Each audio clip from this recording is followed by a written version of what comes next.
नमस्कार दोस्तों, decode exam में आप सभी का स्वागत है।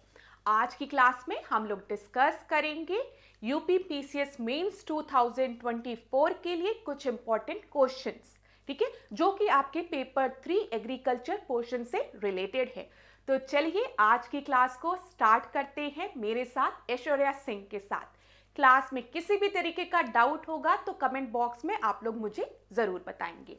आज की क्लास को स्टार्ट करने से पहले थोड़ी सी इंफॉर्मेशन मैं आप लोगों को देना चाहूंगी क्रैश कोर्स के बारे में।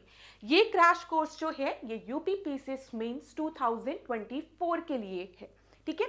इस क्रैश कोर्स में जो जीएस का पेपर है आपका, जो जीएस पेपर्स हैं आपके, उनको वेरियस टॉपिक्स में डिवाइड किया गया है। प्रॉपर टाइम टेबल आपको प्रोवाइड किया जाएगा जिसमें दिया गया है कि डे 1 में कौन सा टॉपिक है और उस टॉपिक से ही रिलेटेड 5 क्वेश्चंस आपको ऐसे दिए जाएंगे जिसके की आंसर्स आपको हमें लिखकर सेंड करना पड़ेगा और हमारे यहाँ की फैकल्टी उसको इवैल्यूएट करके आपको फीडबैक देंगे।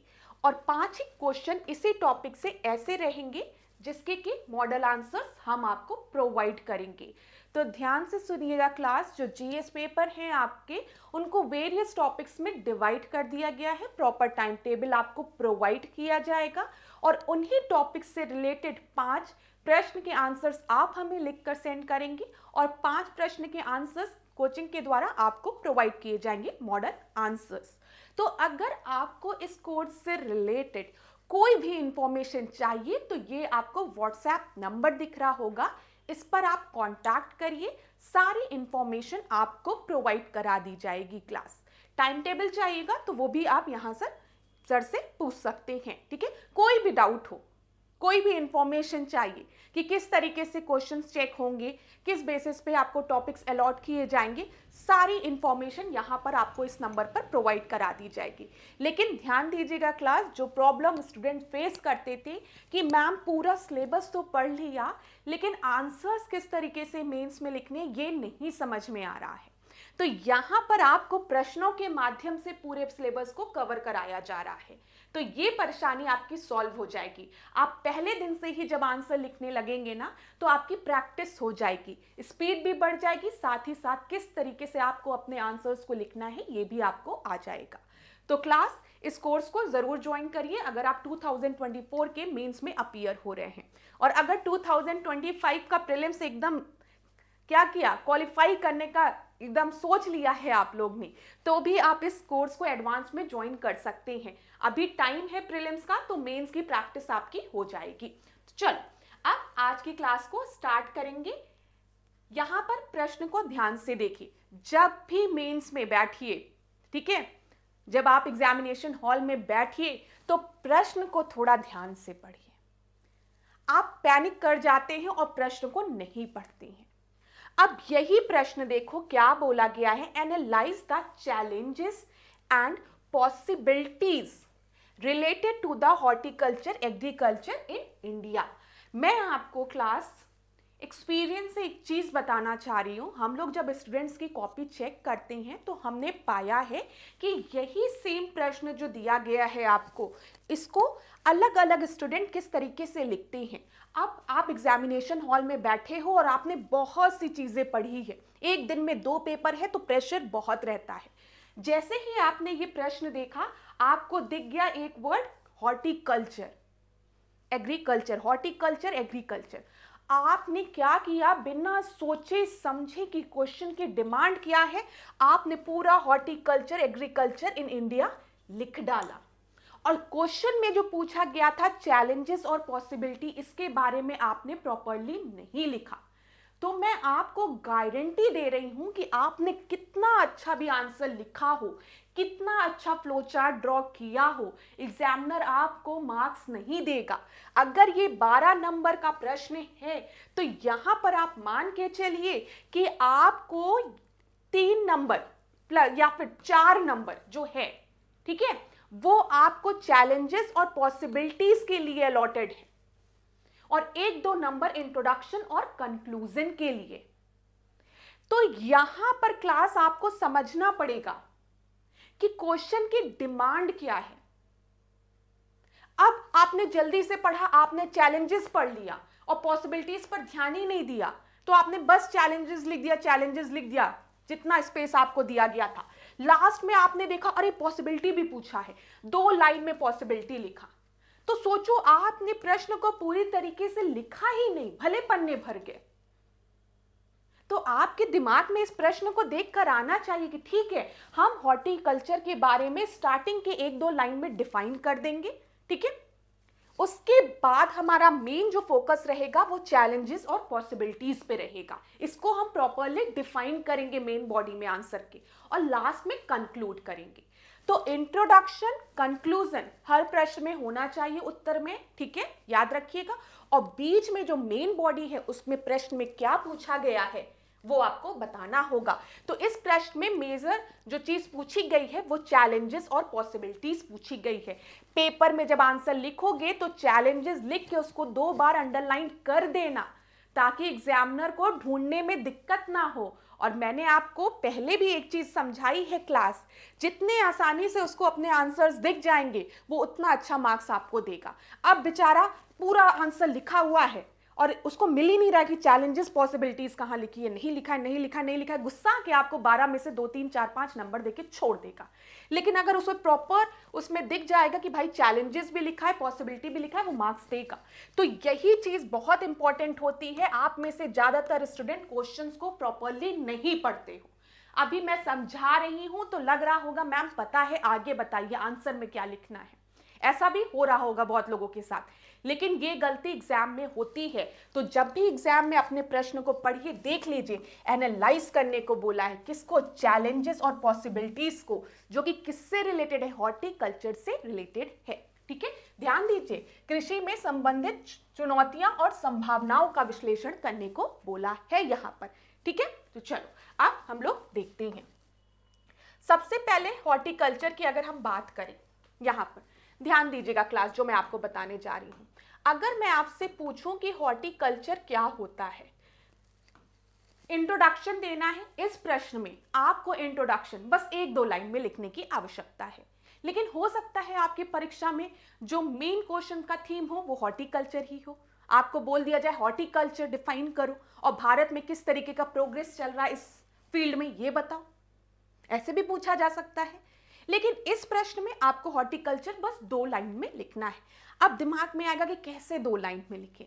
अगर इस टॉपिक को आपने समझा है तो तुरंत आ जाएगा। अब ध्यान दो, जब भी हम हॉर्टिकल्चर की बात करते हैं हम कल्टीवेशन की बात करते हैं, ठीक है, हम उत्पादन की बात करते हैं, प्रोडक्शन की बात करते हैं।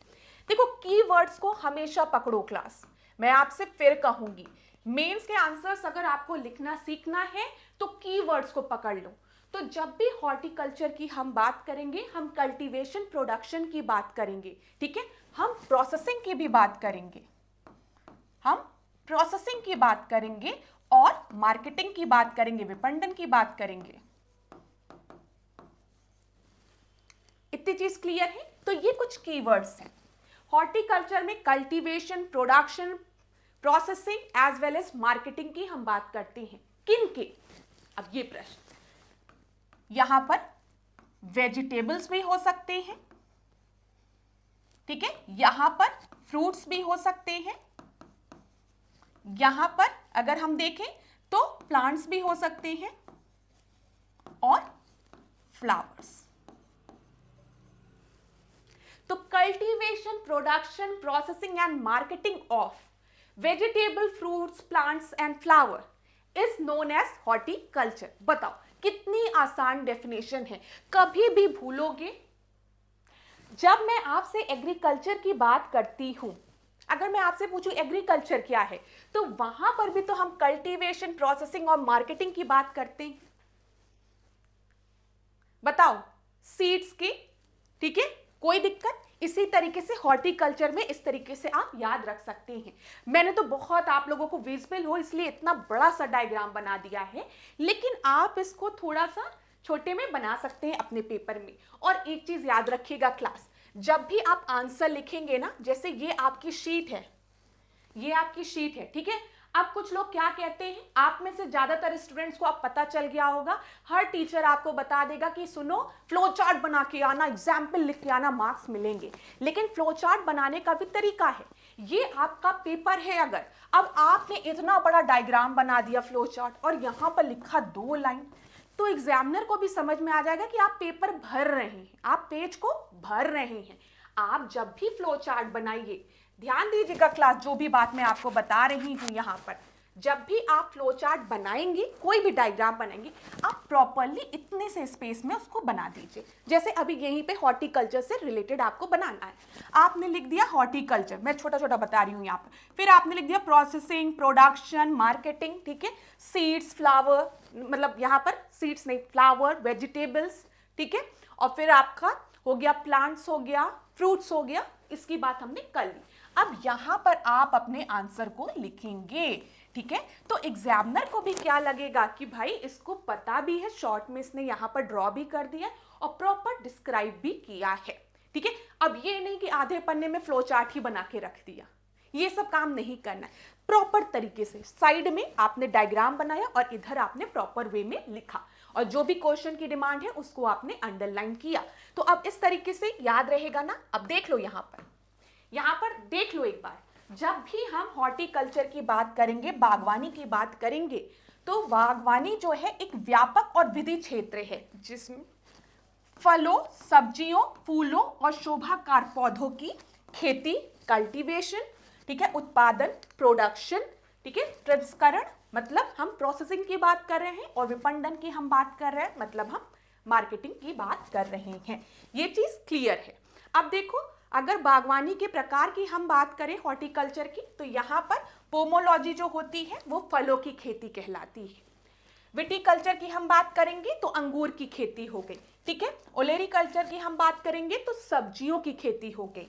फ्लोरिकल्चर मतलब फ्लावर की खेती, और अर्बोरिकल्चर की बात करेंगे तो वृक्षों और झाड़ियों की खेती। तो ये आपका एक छोटा सा इंट्रोडक्शन हो गया।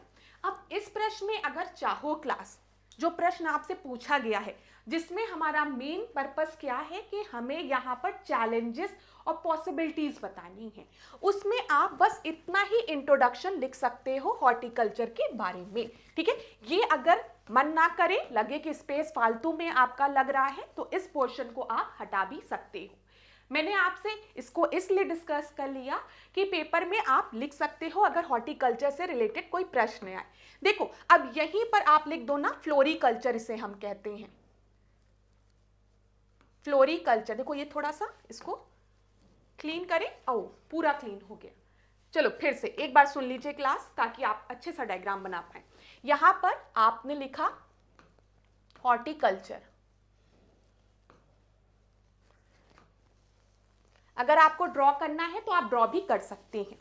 फिर मैंने आपसे कहा हॉर्टिकल्चर में मेनली हम किन किन प्रोसेस की बात करते हैं, हम कल्टीवेशन की बात करते हैं, या फिर प्रोडक्शन की बात होती है, ठीक है। उसके बाद आप लिख सकते हो प्रोसेसिंग और मार्केटिंग, लिख लिया, ठीक है। अब किन के प्रोसेसिंग और मार्केटिंग की बात होगी, तो यहां पर आप लिख सकते हो हम फ्लावर्स की बात कर सकते हैं, तो फ्लोरिकल्चर हो गया, फ्लोरिकल्चर हो गया, ठीक है। समझ में आ रहा है। हम फ्रूट्स की बात कर सकते हैं तो पोमोकल्चर हो गया, और यहां पर वेजिटेबल्स और श्रब्स या प्लांट। तो इस तरीके से आप छोटा सा डायग्राम बना सकते हो और लिख भी सकते हो यहां पर कि पोमोलॉजी की जब हम बात करेंगे तो फलों की खेती, ठीक है। ओलेरीकल्चर की जब हम बात करेंगे, यहां पर लिख लो अगर लिखना है, तो ओलेरीकल्चर की जब हम बात करेंगे तो वेजिटेबल्स हो गया, यहां पे पोमोकल्चर की जब हम बात करेंगे तो फ्रूट्स हो गया, इसी तरीके से श्रब्स और प्लांट्स भी हो गए। तो आपने पूरा हॉर्टिकल्चर को समझा दिया इतने छोटे से डायग्राम में। समझ में आया ना क्लास? कोई दिक्कत नहीं हो रही होगी। तो इस तरीके से आप बना सकते हो। अब देखो आगे, यहाँ पर एक चीज और आप मेंशन करेंगे इस प्रश्न के अकॉर्डिंग। यहाँ पर आप मेंशन कर सकते हैं कि अगर हम कंट्रीब्यूशन देखें एग्रीकल्चर का, ठीक है, जीवीए में, तो ये आपका 33% है, ठीक है, 33% है। कुछ फैक्चुअल डेटा है, इसको आप लिख सकते हो। फैक्ट्स लिखोगे तो लगेगा कि आपने थोड़ा सर्वे पढ़ा है। यहाँ पर आप लिख सकते हो, अगर हम इंडिया का स्टेटस देखें फ्रूट्स में, तो इंडिया सेकेंड रैंक है, सेकेंड रैंक पर है फ्रूट्स और वेजिटेबल में आफ्टर चाइना। तो हम कह सकते हैं इंडिया की एक अच्छी रैंक है फ्रूट्स एंड वेजिटेबल में। हम इस रैंक को एक पर भी पहुंचा सकते हैं अगर हम हॉर्टिकल्चर सेक्टर पे थोड़ा फोकस करें। लिख सकते हो ना क्लास? साथ ही साथ अगर हम देखें एफएओ की रिपोर्ट के अनुसार 2022 वाली, ये सब मेंशन कर देना। Largest producer of onion, ginger and ओकरा अमंग द वेजिटेबल, ठीक है, and second in production of potatoes, cauliflower, brinjal, cabbage etcetera. FAO 2022 की रिपोर्ट के अगर अकॉर्डिंग हम देखेंगे तो भारत सबसे ज्यादा अमाउंट में क्या प्रोड्यूस कर रहा है? प्याज, यहां पर लिखा प्याज, अदरक और भिंडी का उत्पादन कर रहा है, फर्स्ट पे है, ठीक है। और अगर हम पूरा देखेंगे तो यहां पर ध्यान दीजिएगा, फलों और सब्जियों में भारत का उत्पादन जो है वो चाइना के बाद है, दूसरे नंबर पर है। और आलू, फूल गोभी, बैगन, पत्ता गोभी में भारत दूसरे नंबर पर है। और भारत केला, आम, पपीता उत्पादन में पहले स्थान पर है। तो थोड़ा सा आपने क्या किया, चीजों को बता दिया। समझ में आ रहा है कि हमारी रैंक 2-1 पर लाइक कर रही है। तो हमारा ये जो सेक्टर है वो अच्छा है, और इस पे अगर हम और फोकस करेंगे तो हम और इम्प्रूव कर सकते हैं। यहां पर ध्यान दीजिएगा क्लास, इंट्रोडक्शन में आप 1-2 लाइन में इस चीज को डिफाइन कर सकते हो, ठीक है। यहां पर इस चीज को ध्यान दीजिएगा। अब देखिए निर्यात की अगर हम बात करें, निर्यात जरूरी है ना, एक्सपोर्ट जरूरी है। हमारे यहाँ इतना ज्यादा प्रोडक्शन हो रहा है, लेकिन एक्सपोर्ट में अगर हम देखेंगे तो भारत विश्व में 14वें रैंक पर है, ठीक है, किसके? सब्जियों के।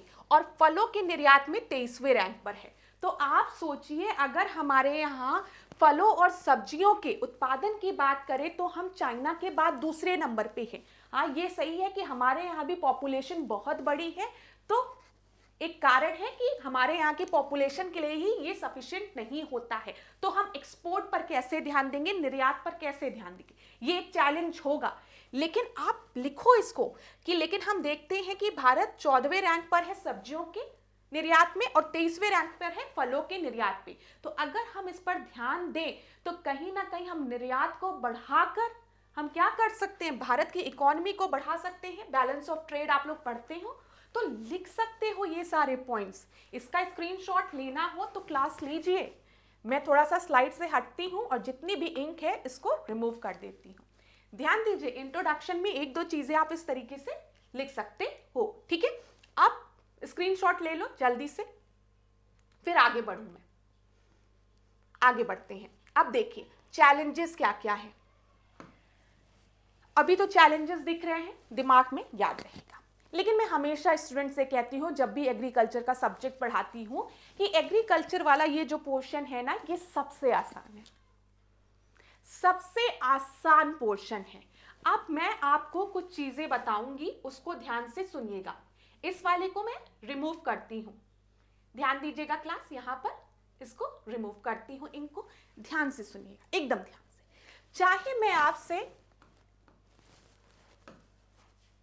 चाहे मैं आपसे कहूं कि मैं एग्रीकल्चर की बात करूंगी,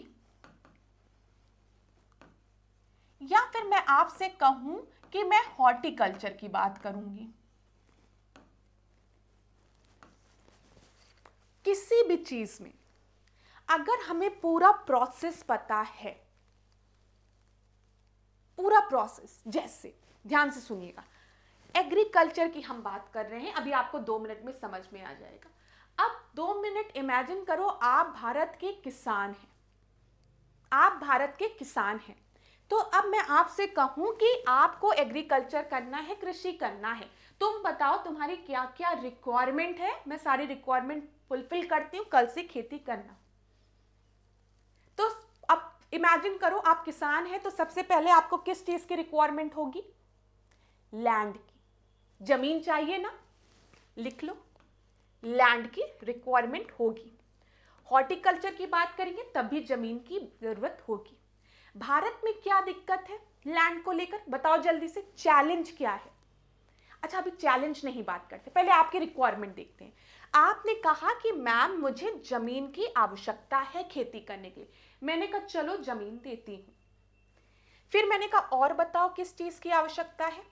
तो तुमने कहा कि मैम मुझे सीड की आवश्यकता है, बीज की आवश्यकता है। मैंने कहा चलो बीज भी आपको मिल गया। मैंने कहा अब बताओ। तो तुमने कहा मैम ठीक है आपने जमीन तो मुझको दे दी, लेकिन वो जमीन फर्टाइल है कि नहीं ये मुझे कौन बताएगा? उस जमीन की जो मिट्टी है वो उपजाऊ है कि नहीं ये कौन बताएगा? तो आपने कहा मैम जब हम लैंड की बात कर रहे हैं तो हमें उसकी फर्टिलिटी पर भी ध्यान देना होगा, वो उपजाऊ है कि नहीं। मैंने कहा वेरी गुड, चलो तुम्हारी जमीन को उपजाऊ भी बना देते हैं, बीज भी दे दिया। आपने कहा बड़ा अच्छा, अब एक जमीन भी मिल गई है, उपजाऊ जमीन, फर्टाइल लैंड मिल गया है, सीड्स मिल गया है। अब हमें किस चीज की जरूरत है? हमको जरूरत है पानी की। तो तुमने कहा मैम वाटर की आवश्यकता है। मैंने कहा चलो पानी भी दे दिया गया, इरिगेशन सिंचाई प्रणाली लागू कर दिया गया, इरिगेशन सिस्टम दे दिया गया। तुमने कहा ठीक है मैम। फिर मैंने कहा अब बताओ क्या चाहिए? आपने कहा कि मैम मैंने ना खूब सुंदर से अपना जो जमीन है उसकी फर्टिलिटी देख ली, उपजाऊ है, सीड्स लगा दिया, इरिगेशन सिस्टम सिंचाई प्रणाली के थ्रू पानी भी मिल रहा है, लेकिन एक दिक्कत है कि जिस दिन मैंने सीड्स को बोया उस दिन का मौसम कैसा है? अचानक से बारिश होने लगी। तो हमें एज अ किसान ये भी पता होना चाहिए कि वेदर कैसा है, आज का दिन हमारे बीज को बोने के लिए सही है कि नहीं। बताओ समझ में आ रहा? कुछ ऐसी डिफिकल्ट बात तो बता नहीं रही हूं। लगान मूवी तो आप सबने देखी है, लगान मूवी में क्यों नहीं फसल उग पा रही थी? बारिश ही नहीं हो पा रहा था। तो बार बार लोग कौन सा गाना गा रहे थे? काले मेघा पानी तो बरसाओ। तो वेदर भी बहुत इंपॉर्टेंट चीज है। देखो तुम लोग को कितने स्मार्ट हो, सब पता है। तो सीड हो गया, लैंड हो गया, उसके बाद आपने मुझे वेदर की बात बता दी और आपने मुझे क्या बता दी? इरिगेशन, वाटर सिस्टम की। चलो अब क्या हुआ? अब आपने जो भी फसल बोई थी या कुछ भी बोया था वो उगने लगे, लेकिन एक दिक्कत आ गई, पेस्ट। भाई कीड़े मकोड़े बहुत लग गए हैं। तो कीड़े मकोड़ों के लिए दवाई भी दे दी। दिक्कत आ सकती है ना ये चीज? बताओ, कुछ अलग सा तो बता नहीं रही हूं, ठीक है। अब कीड़े मकोड़े भी खत्म हो गए। अब क्या? अब जो भी फसल उगी है या जो भी आपने कल्टीवेशन किया है उसको आपने काटा, या फ्रूट्स है तो उसको तोड़े। तो अब स्टोरेज, आप क्या करोगे? स्टोर करोगे। अब मान के चलो आपने बहुत अच्छा हॉर्टिकल्चर किया, बागवानी किया है या कृषि किया है और बहुत उत्पादन हुआ है, प्रोडक्शन हुआ है। अब प्रॉब्लम आती है कि मैम इतना प्रोडक्शन हुआ है, स्टोर कहां पर करें? हम हैं एक साधारण से किसान, हमारा जो इनकम है वो इसी प्रोडक्शन पे डिपेंड करता है। अगर आज ही सब बेच देंगे, ठीक है, तो हो सकता है हमको कम पैसे मिले मार्केट में, लेकिन हमको पता है अभी 2-3 महीने बाद क्या आने वाली, शादियां पड़ने वाली हैं भारत में। और जैसे शादियां पड़ेंगी ये प्याज का रेट, मटर का रेट, सबका रेट बढ़ जाएगा। तो हम चाह रहे 2-3 महीने बाद जो भी प्रोडक्शन हुआ उसको बेचें। तो अब स्टोरेज की दिक्कत आई कि अगर हम स्टोर करेंगे, हमारे घर का कंडीशन उतना अच्छा नहीं है, ठीक है, हो सकता है कीड़े लग जाए, इंसेक्ट लग जाए, फंगस लग जाए, कुछ भी हो सकता है। तो प्रॉपर स्टोरेज की आवश्यकता है। चलो वो भी दे दिया, स्टोरेज भी दे दिया, बड़े खुश तुम लोग, ठीक है। अब ध्यान से सुनो, अब यहां पर एक चीज और हो सकती है, अचानक से बहुत तेज मौसम खराब हो गया, आपकी जो फसल उगी थी या जो पेड़ में जो आम के बौर लगी थी सब झड़ गई। तो यहां पर अगर हम कहें कि हम एक इंश्योरेंस दे दें आपको, तो अगर इंश्योरेंस रहेगा, गाड़ी का इंश्योरेंस कराते हो ना, अब तो हेल्थ इंश्योरेंस भी कराते हो। अगर आप कहीं से टूट फूट जाओ तो हेल्थ इंश्योरेंस के थ्रू पैसे मिल सकते हैं आपको, ठीक है। तो इसी तरीके से आप इनका भी इंश्योरेंस करा सकते हो। ये भी हो गया, ठीक है, सब एकदम फिट चल रहा है, स्टोरेज भी कर लिया। अब आ गया शादी का मौसम। शादी के मौसम में क्या करना है? बेचना है अपने सामान को और पैसे कमाने हैं, तो मार्केटिंग, ठीक है, कि दाम क्या चल रहा है उसको पता करके मार्केटिंग। अब आपको सारी चीजें पता है क्लास, मेरी बात ध्यान से सुनिएगा। अब यहीं पर आपको चैलेंजेस भी मिल जाएंगे और सॉल्यूशन भी मिल जाएंगे। ध्यान से सुनिए, सबसे पहले आपने मुझसे कहा कि मैम हमें लैंड की आवश्यकता है। किसकी? जमीन की। तो मैंने कहा बताओ, ठीक है लैंड आपको मिलेगा, लेकिन लैंड से रिलेटेड क्या क्या चैलेंजेस आ सकते हैं? तो आपने मुझसे कहा मैम सबसे बड़ा चैलेंज है कि भारत में ज्यादातर जो फार्मर्स हैं ना, वो तो या तो वो स्मॉल फार्मर्स हैं या तो मार्जिनल फार्मर्स हैं। उनके पास जमीन बहुत ही कम अमाउंट में है, जितना वो बोते हैं वो उनके घर के लिए ही नहीं सफिशिएंट होता है, तो वो बेचेंगे क्या और कमाएंगे क्या? सबसे बड़ी दिक्कत हो गई। तो हमने कहा कोई बात नहीं, कंसोलिडेशन ऑफ लैंड की बात करते हैं। अगर एक कोई गांव है उसमें छोटे छोटे फार्मर्स हैं, तो उन सब फार्मर्स से कहो एक साथ आए और कोई भी एक कृषि करे या कुछ भी करे इकट्ठा, ठीक है, और फिर उसके बाद सेल करते हैं। कोऑपरेटिव फार्मिंग की बात हम कर सकते हैं यहाँ पर। सॉल्यूशन मिला ना? डन। चैलेंज क्या मिला था कि फार्मर्स स्मॉल थे या फिर मार्जिनल थे, आप ही ने मुझे बताया। और क्या चैलेंज है? लैंड की बात करेंगे। सॉइल, सॉइल आपका फर्टाइल है कि नहीं, उपजाऊ है कि नहीं, सबसे बड़ा चैलेंज। उपजाऊ ही नहीं होगा तो क्या बोओगे, क्या काटोगे?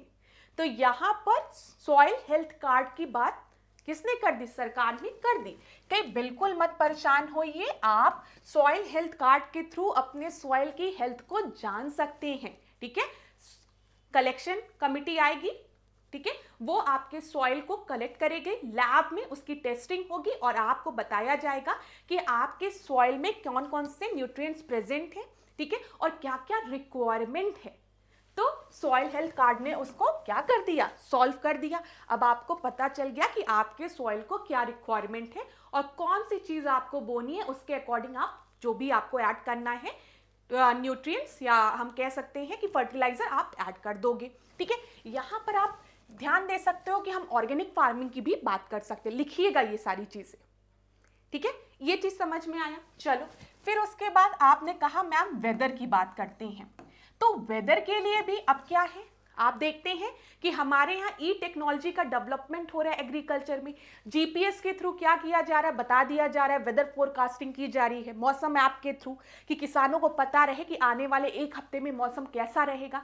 ये भी प्रॉब्लम सॉल्व हो गई। देखो प्रॉब्लम है, उसका सॉल्यूशन भी मैं आपको बता रही हूँ। एग्जाम में आप यही सब लिखोगे, अभी मैं आपको आंसर भी दिखाऊंगी, यही चीजें लिखी गई है, ठीक है। ये चीज समझ में आ गई। अब वेदर के बारे में भी आपको जानकारी मिल गई, बहुत अच्छी बात है।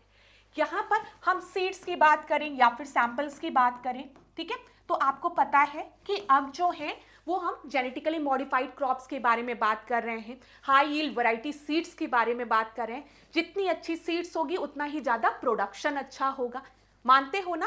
तो यहाँ पर भी रिसर्च आपकी चल रही है, सीड बैंक्स हैं, ठीक है, लैब है, जिसके के थ्रू आपको एक अच्छी क्वालिटी के सीड्स मिल जाएंगे। ये भी प्रॉब्लम सॉल्व हो गई। यही प्रॉब्लम्स है, यही सॉल्यूशन है, समझिएगा। एग्रीकल्चर से रिलेटेड भी टॉपिक आएगा तो ऐसे ही लिखोगे। अब और क्या हो गया बताओ? यहाँ पर हमने बात की इरिगेशन की, सिंचाई की। तो आप देखते हो कि अब हम कई तरीके के इरिगेशन की बात करते हैं। कहीं पर ट्यूबवेल्स का यूज किया जाता है।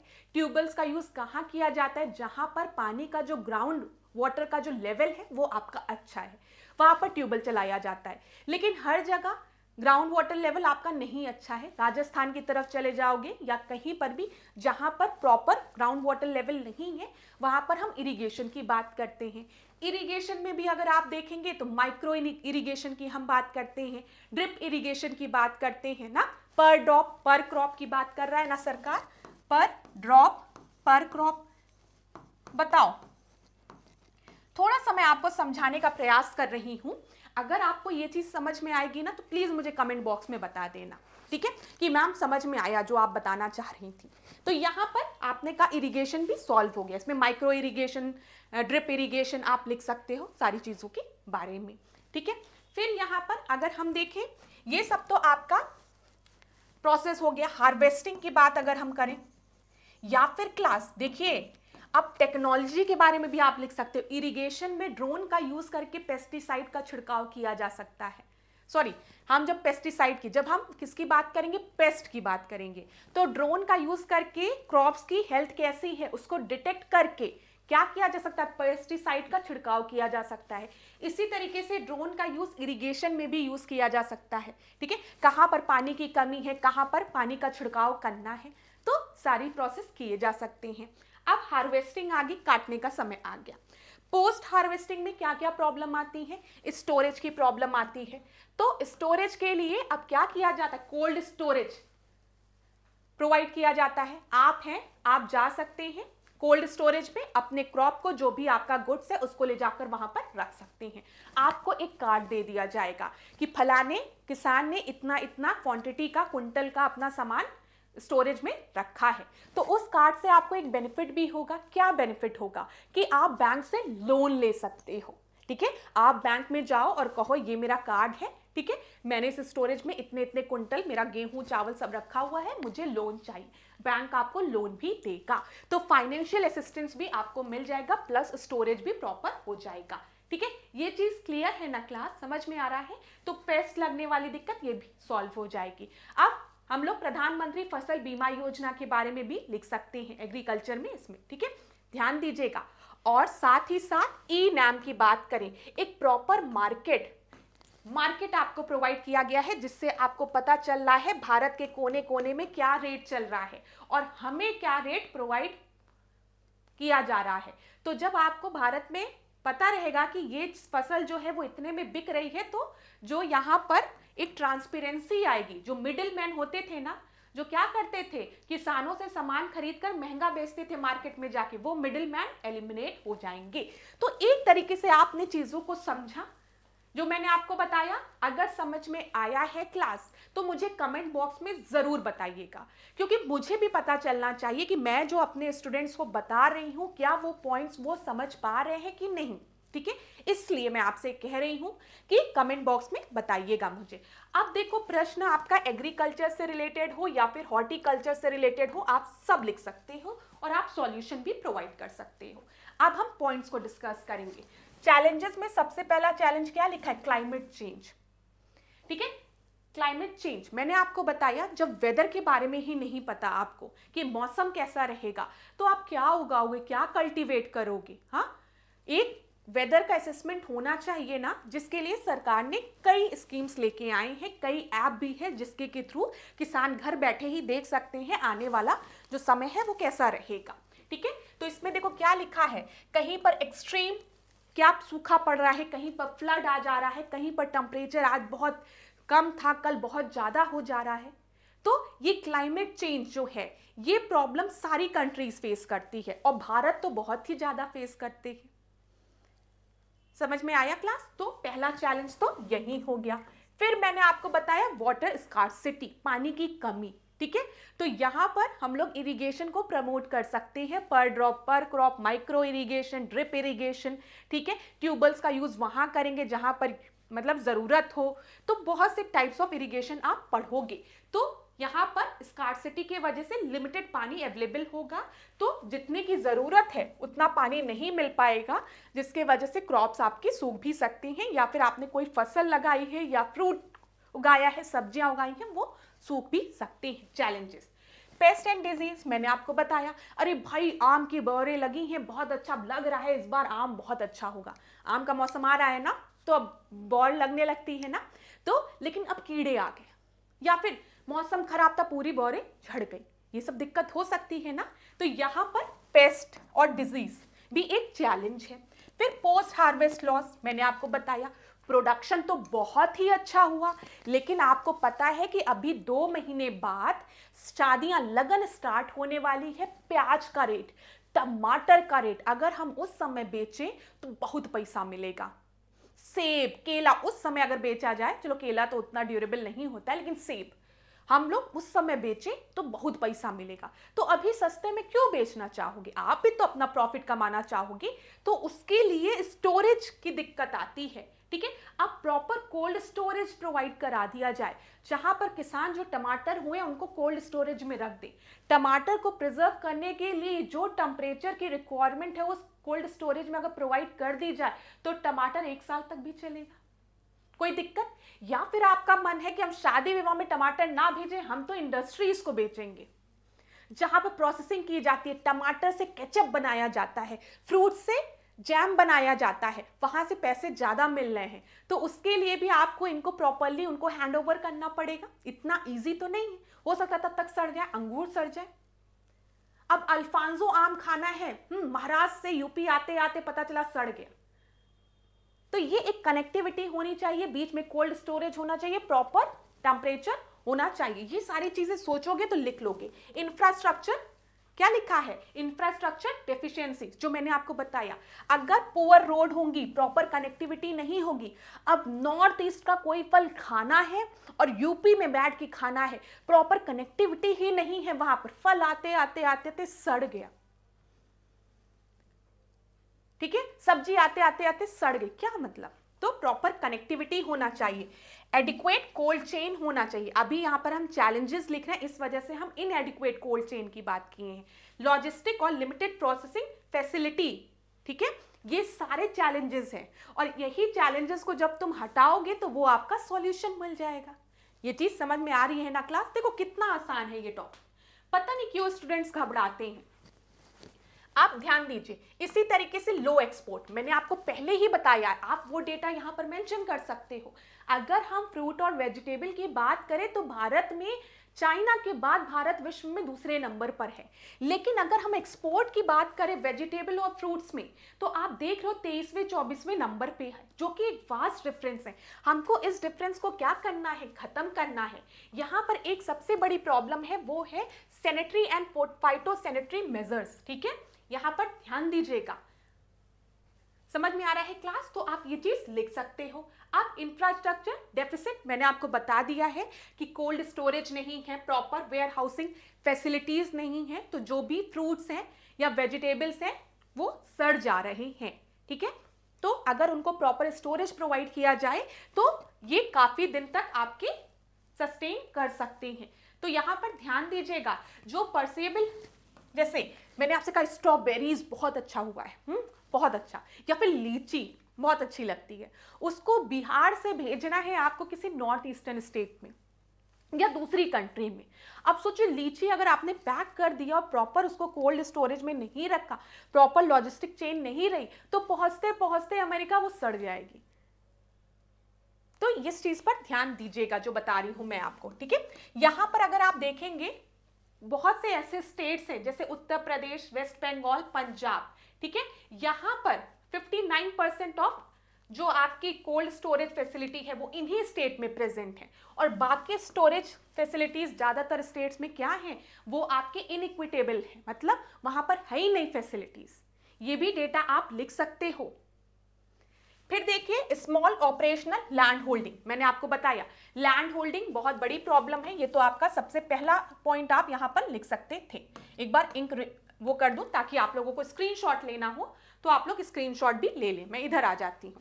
और अदर चैलेंजेस में और क्या चैलेंजेस हो गए? डिजीज हो गए, ठीक है, limited outreach of the farm, insurance की, मार्केट की दिक्कत, लैक ऑफ इरिगेशन जिसमें वाटर स्कार्सिटी, मैंने आपको बताया फार्मर्स जो हैं वो स्मॉल है या फिर आपके कैसे हैं, मार्जिनल फार्मर्स हैं। ठीक है, यहां पर एक्सट्रीम वेदर के कारण भी, तो वही सब चीजें देखो क्लास, एग्रीकल्चर पूछे, हॉर्टिकल्चर पूछे, आग बंद करना, 2 मिनट सोचना क्या क्या रिक्वायरमेंट है, जो जो रिक्वायरमेंट अगर नहीं फुलफिल हो पा रही है तो इट इज अ प्रॉब्लम, ठीक है, चैलेंज, और यही रिक्वायरमेंट अगर फुलफिल हो जा रही है तो क्या है, आपने चैलेंजेस का सॉल्यूशन दे दिया। अब इससे आसान टॉपिक क्या होगा मुझे बताओ? सारे चैलेंजेस लिख लोगे ना? Very good.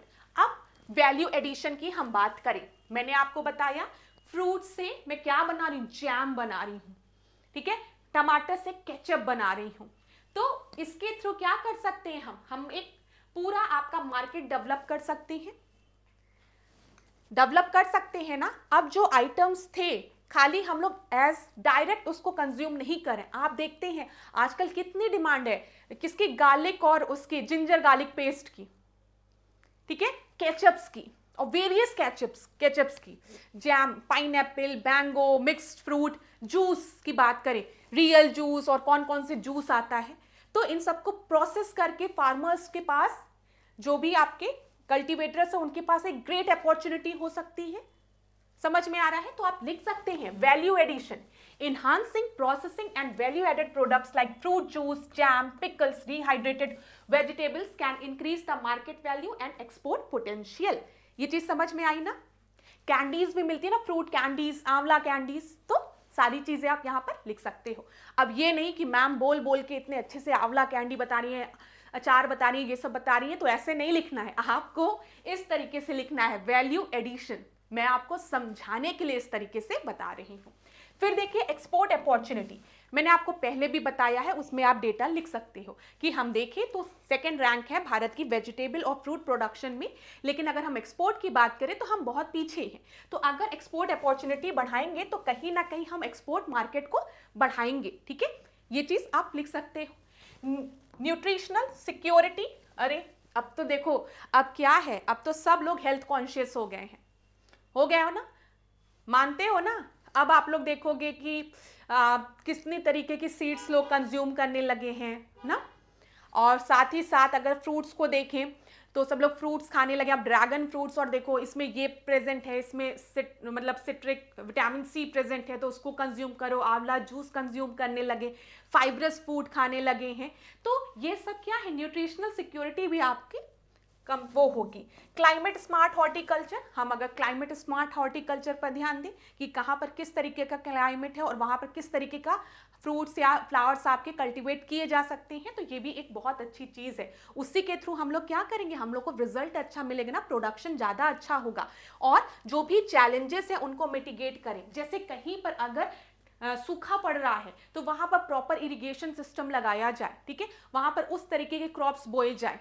अब एलोवेरा अगर हम देखें तो ये आपका थोड़ा कांटेदार जेल बेस्ड प्लांट है, तो जहां पर भी ड्राई कंडीशन है, जहां पर सूखा ज्यादा रहता है, वहां पर एलोवेरा उगाया जा सकता है। अब एलोवेरा का जूस तो देखो कितने लोगों ने पिया, तो यही सब चीजें आपको यहाँ पर लिखनी है। क्लाइमेट स्मार्ट हॉर्टिकल्चर को भी अडॉप्ट करना है, ये पॉसिबिलिटीज है क्लास। ऑर्गेनिक फार्मिंग तो आप लिखोगे ही, इस पर तो बहुत ध्यान देना, हो सकता है एक अलग प्रश्न ही बन जाए ऑर्गेनिक फार्मिंग के बारे में, तो ये पॉइंट लिख सकते हैं। टेक्नोलॉजी एडॉप्शन की अगर हम बात करें तो टेक्नोलॉजी तो क्लास आपको एग्रीकल्चर में अब टेक्नोलॉजी के बारे में लिखना ही है। मैंने आपको बताया ना, जीपीएस के थ्रू हम वेदर को फोरकास्टिंग कर रहे हैं, ड्रोन के थ्रू हम इरिगेशन भी कर रहे हैं, सिंचाई भी कर रहे हैं, पेस्ट को भी डिटेक्ट कर रहे हैं कि कहीं पर कोई दिक्कत तो नहीं है। समझ में आ रहा है, आ रहा है ना समझ में? फिर हमने जब बात करते हैं माइक्रो इरिगेशन की, तो यहां पर हम क्या कर रहे हैं, प्रॉपर पाइप से चीजों को कनेक्ट कर रहे हैं। कुसुम योजना देखोगे तो वहां पर जो आपके ट्यूबवेल्स है उनको सोलर पैनल के थ्रू कनेक्ट किया जा रहा है। ये क्या है, ये सारी टेक्नोलॉजीज हैं। टेक्नोलॉजी से हम क्या कर रहे हैं, मैक्सिमम प्रोडक्शन पर ध्यान दे रहे हैं, ठीक है। लैब में क्या हो रहा है, ऐसे सीड्स बनाए जा रहे हैं जिससे कि हमें ज्यादा अच्छे प्रोडक्शन मिले, ठीक है, और साथ ही साथ पेस्ट रेजिस्टेंट हो, ये उसमें कीड़े लगने के चांसेस कम हो, तो लिख सकते हैं। फार्मर प्रोड्यूसर ऑर्गेनाइजेशन के बारे में आप लिख सकते हैं, इसके थ्रू हम collective marketing, improve bargaining power and enhance access to the market for small farm. सबसे बड़ी दिक्कत यही आती थी, जो मिडिल मैन होते थे वो सारा प्रॉफिट खुद रख लेते थे, किसान से मतलब किसान से कम पैसे में खरीद कर उसको मार्केट में ज्यादा पैसे में प्रोवाइड करते थे, ठीक है, बेचते थे उसको ज्यादा कस्टमर को। समझ में आ रहा है? तो सारा प्रॉफिट वो लोग रख लेते थे। गवर्नमेंट इनिशिएटिव में आप वेरियस इनिशिएटिव लिख सकते हैं, जहां पर आप हमेशा ध्यान दीजिएगा, जब भी आप गवर्नमेंट के इनिशिएटिव की बात करेंगे तो आप यहां पर प्रोड्यूसर से लेके कंज्यूमर तक सारी चीज को इन्वॉल्व करेंगे। जब भी कोई भी आंसर लिखिए, इस तरीके से आप अपने मार्क्स को एक दो थोड़ा सा बढ़ा सकते हो कि हम प्रोड्यूसर मतलब जो आपके फार्मर्स हैं, प्रोड्यूसर्स के तो हितों पर ध्यान दिया ही जा रहा है, साथ ही साथ जो कंज्यूमर हैं, जो हम आप हैं, उपभोक्ता जो हैं, इनके भी हितों का ध्यान दिया जा रहा है कि ऐसा ना हो कि कंज्यूमर को बहुत ज़्यादा पैसे देने पड़े, और बहुत ज़्यादा पैसे देकर अगर उसने कोई प्रोडक्ट खरीदा, कोई गुड खरीदा, उसकी क्वालिटी ना अच्छी हो। तो यहाँ पर अवेयरनेस प्रोड्यूसर्स के लिए भी क्रिएट की जा रही है, साथ ही साथ कंज्यूमर्स के लिए भी। तो पूरा चेन आपको यहाँ पर ध्यान देना है, एक होलिस्टिक अप्रोच होना चाहिए जिसमें producers as well as consumer दोनों इन्वॉल्व हो।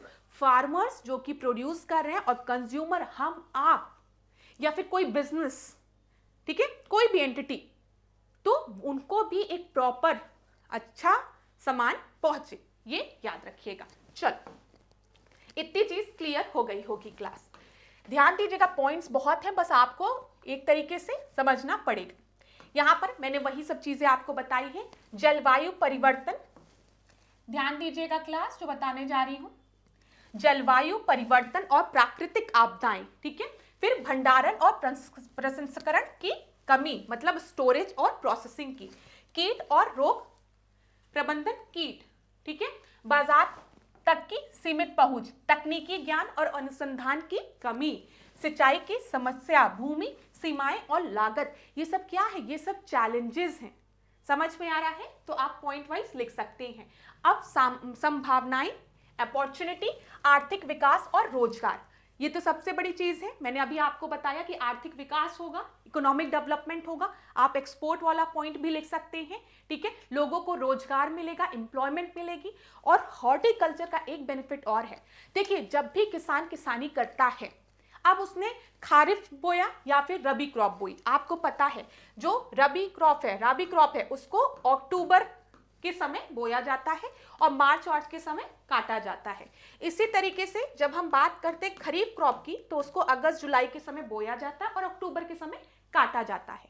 तो बुआई और कटाई में एक बीच में एक समय होता है, उस समय फार्मर्स किस पर ध्यान दे सकते हैं, हॉर्टिकल्चर पर, ठीक है, हॉर्टिकल्चर पर ध्यान दे सकते हैं। कुछ वेजिटेबल्स उगा सकते हैं, फ्रूट्स उगा सकते हैं, ठीक है, जिसके के थ्रू वो ये जो पीरियड बचा हुआ है ड्यूरेशन, उसमें भी उनका सोर्स ऑफ इनकम एक जनरेट हो जाएगा।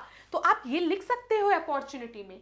हम देखते हैं जो भी फार्मर्स इन्वॉल्व हैं, अगर वो कृषि में इन्वॉल्व हैं, तो उसके लिए उनको एक टाइम का वेट करना पड़ता है, और इस टाइम जो जिसमें वो खाली हैं, वो हॉर्टिकल्चर को, बागवानी को प्रैक्टिस कर सकते हैं। अपनी कृषि मतलब जो भूमि है वहीं पर थोड़ी थोड़ी जगह, कहीं पर बैगन बो दिया, कहीं पर प्याज बो दिया, कहीं पर आलू बो दिया या फिर मटर, ये कर सकते हैं। तो सोर्स ऑफ इनकम जनरेट हो जाएगी। फिर मैंने आपको बताया तकनीकी नवाचार और ऑर्गेनिक फार्मिंग को आप लिख सकते हैं। वैश्विक बाजार, एक्सपोर्ट के बारे में भी लिखिएगा। सरकार की योजनाएं, समर्थन, पर्यावरणीय लाभ, फूड प्रोसेसिंग और स्मार्ट और सतत कृषि मॉडल, ये सब क्या है, ये सारी चीजें आप लिख सकते हैं पॉसिबिलिटीज में, ठीक है। ठीक है क्लास, समझ में आया? चलो, इतनी बातें समझ में आ गई, आपने लिख दिया, चैलेंजेस लिख दिया, पॉसिबिलिटीज लिख दिया, एक छोटा सा इंट्रोडक्शन लिख दिया। अब एक दो स्कीम भी लिख दो, थोड़ा सा एग्जामिनर को लगेगा कि जो मेरा स्टूडेंट है वो अपडेटेड है। अब ये स्कीम इतनी बड़ी है तो कैसे लिखोगे? देखो अभी ये रिसेंट की है, मैं आपको बताऊं ये रिसेंट की है। कैबिनेट ने एक प्रोग्राम को अप्रूव किया है, clean plant programme. Clean plant programme क्या है? क्लीन प्लांट प्रोग्राम, जो कि इंटीग्रेटेड डेवलपमेंट हॉर्टिकल्चर मिशन के अंदर आता है, ठीक है। Cabinet approve clean plant programme mission for integrated development of horticulture, ये ध्यान दीजिएगा। इस पे मेनली किन किन चीजों पर फोकस किया गया है? फार्मर्स पर, ठीक है, फिर नर्सरीज पर, कंज्यूमर पर और एक्सपोर्ट पर। देखो जो चीज आपको बताइए कितने अच्छे से समराइज किया गया। जब हम फार्मर्स की बात कर रहे हैं तो यहां पर उनको किस पे, जो सीड्स प्रोवाइड की जा रही है, जो प्लांट्स प्रोवाइड किए जाते रहे हैं, वो हाई क्वालिटी के हो, जो मटेरियल्स इनको दिया जा रहा है वो अच्छी क्वालिटी का हो, ताकि क्रॉप यील्ड और इनकम उनकी बढ़ सके। समझ में आया? जब क्वालिटी अच्छी होगी तो प्रोडक्शन अच्छा होगा, मार्केट में उनको पैसे अच्छे मिलेंगे, तो फार्मर्स को प्रोडक्शन के साथ साथ इनकम भी ज्यादा जनरेट होगी, तो फार्मर्स को बेनिफिट प्रोवाइड किया जा रहा है, लिख सकते हो। फिर नर्सरीज की बात करें तो यहां पर इंफ्रास्ट्रक्चर को सपोर्ट करने की बात की जा रही है। नर्सरीज में आपके प्लांटिंग जो मटेरियल्स हैं उनको प्रोपोगेट करने की बात की जा रही है। कंज्यूमर, अब हम और आप हैं, अगर हमें और आपको छोड़ दिया गया तो गवर्नमेंट को वैसे भी हम लोग अगली बार वोट नहीं देंगे, तो जो कंज्यूमर है उनको सेटिस्फाई करने की बहुत आवश्यकता है। अब हमें जब अच्छी क्वालिटी के फ्रूट्स मिलेंगे, अच्छी क्वालिटी के वेजिटेबल्स मिलेंगे, तो हम भी खुश रहेंगे। तो यहाँ पर ध्यान दीजिएगा, टेस्ट, अपीयरेंस, न्यूट्रिशनल वैल्यूज उसमें अच्छी होनी चाहिए। और एक्सपोर्ट तो मैंने आपको बता दिया, इंटरनेशनल ट्रेड में हमें क्या करना है, हमें टॉप पे पहुंचना है, फ्रूट, वेजिटेबल, प्लांट सब में। तो ये एक्सपोर्ट भी लिख सकते हो आप। ये क्या है, CPP प्रोग्राम का बेनिफिट है, हॉर्टिकल्चर में मेंशन कर देना, ठीक है। सिग्निफिकेंस क्या है, सनराइज सेक्टर है, मतलब डेवलप कर रहा है, अभी बहुत संभावनाएं हैं, हम टॉप पर पहुंचेंगे एक्सपोर्ट में, ठीक है। न्यूट्रिशनल और फूड सिक्योरिटी, ठीक है। और पोटेंशियल इन इंडिया, आप देख रहे हैं लेबर फोर्स जो है बहुत ज्यादा है, उनको एम्प्लॉयमेंट मिलेगी, एम्प्लॉयमेंट जनरेट होगी, जो फार्मर्स जिनकी क्रॉप खराब हो जाती है, सुसाइड करना पड़ता है, ये सब चीजें कम हो जाएगी। क्यों? क्योंकि उनका एक सोर्स ऑफ इनकम जनरेट होगा हॉर्टिकल्चर के थ्रू, ठीक है। ये सब चीजें आप लिख सकते हो। चलो क्लास समझ में आया? समझ में आया? थोड़ा सा टाइम ज्यादा लिया मैंने, लेकिन मैंने आपको बस एक प्रश्न का उत्तर नहीं समझाया, इस पूरे चैप्टर को समझाने का प्रयास किया कि अब यहां पर चाहे एग्रीकल्चर से रिलेटेड प्रश्न पूछे या हॉर्टिकल्चर से, मेरे स्टूडेंट आंसर्स लिख लेंगे। लिख पाओगे कि नहीं ये मुझे कमेंट बॉक्स में बता देना, कहीं ऐसा ना हो कि मैम बोली जा रही है और आप लोगों को समझ ही नहीं आ रहा। पढ़ने का एक तरीका होता है, स्मार्ट स्टडी होती है, दिमाग में एक इंफ्रास्ट्रक्चर ड्रॉ करके चलो, माइंड मैप, तभी आप आंसर्स को अपने बहुत एक्यूरेसी के साथ प्रिसाइजली लिख पाओगे। अब दूसरा प्रश्न हम देखें क्या दिया गया है।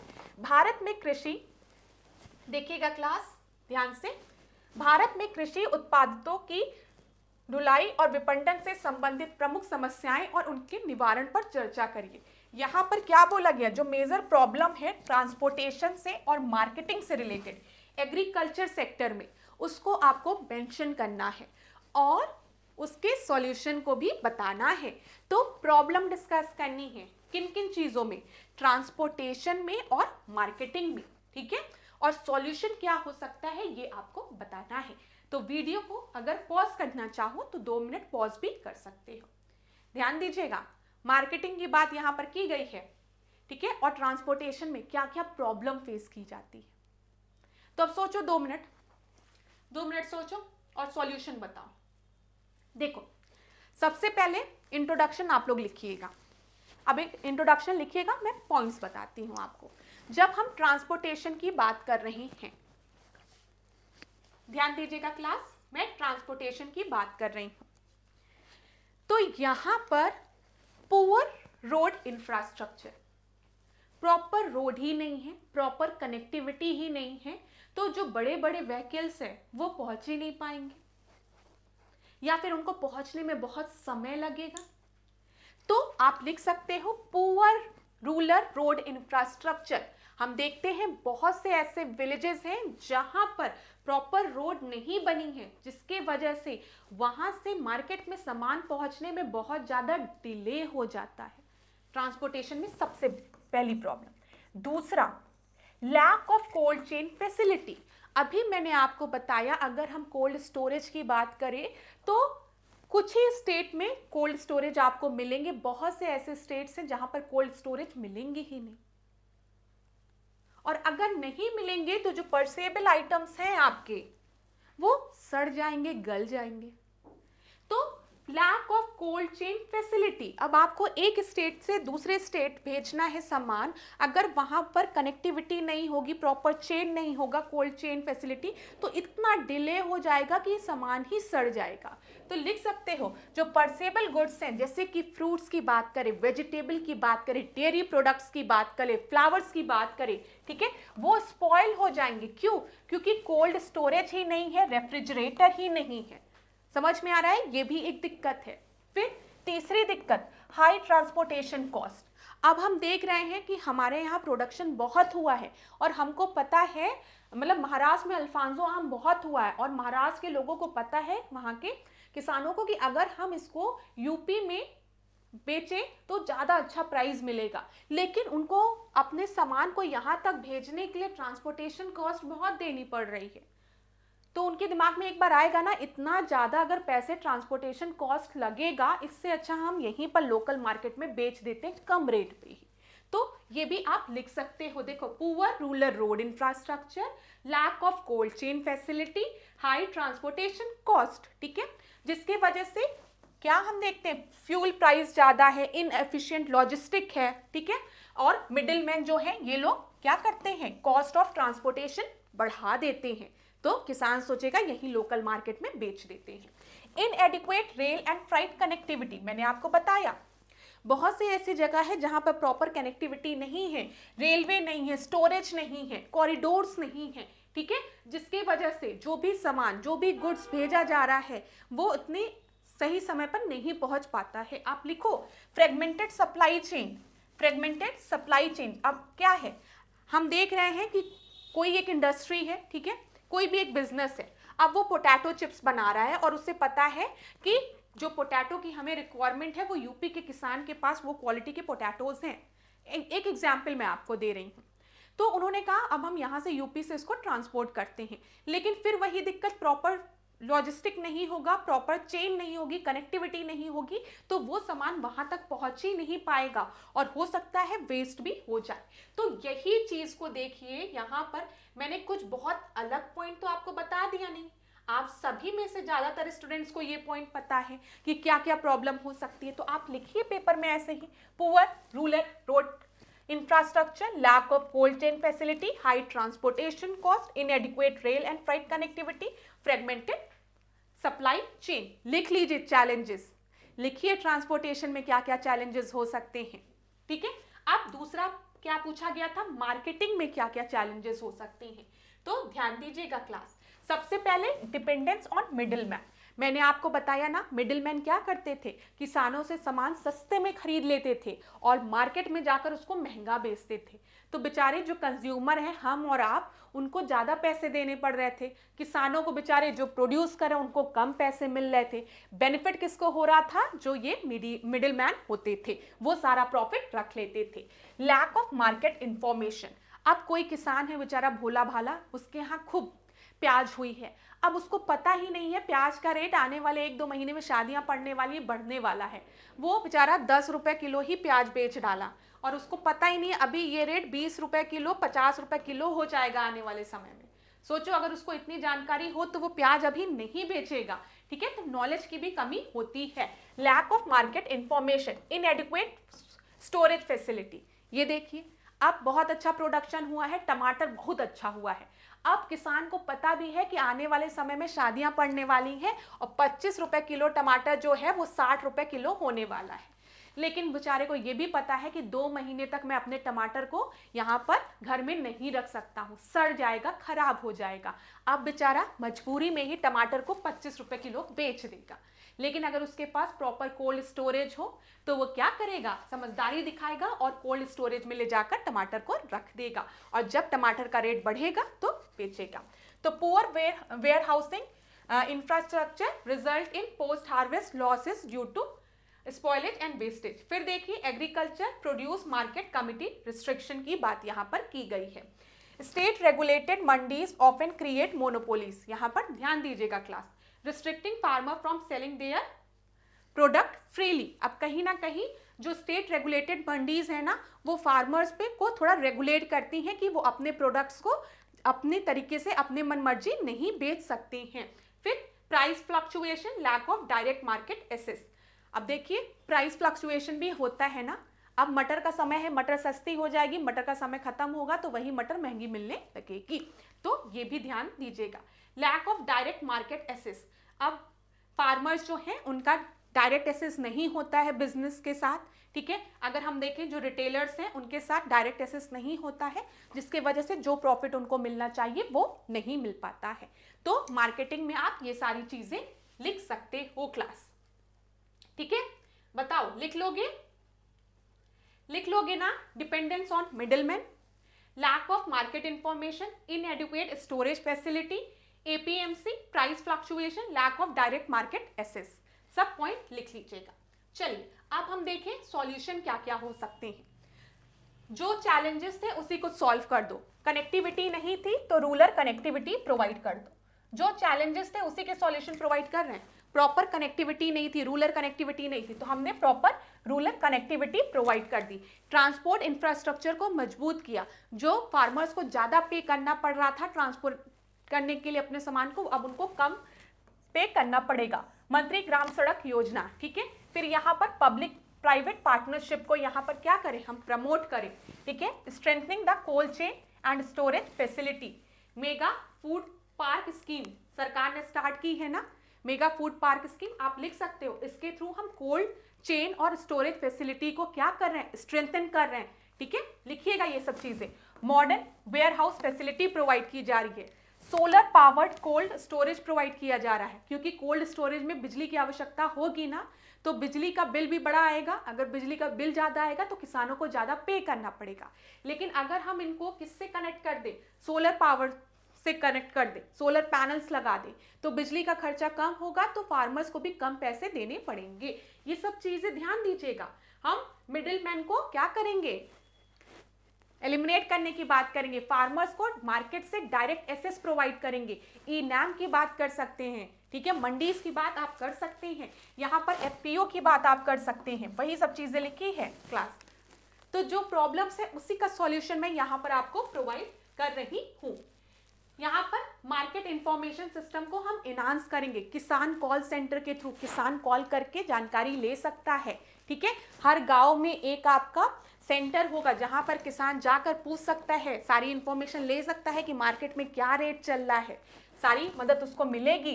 एपीएमसी में बहुत से रिफॉर्म्स लाए गए हैं। जो रिस्ट्रिक्शंस थे, जो फार्मर्स पे लगाए जा रहे थे, इम्पोज किए गए थे, उन रिस्ट्रिक्शंस को भी क्या किया गया, थोड़ा सा कम किया गया। वैल्यू एडिशन और एग्रो प्रोसेसिंग को प्रमोट किया गया।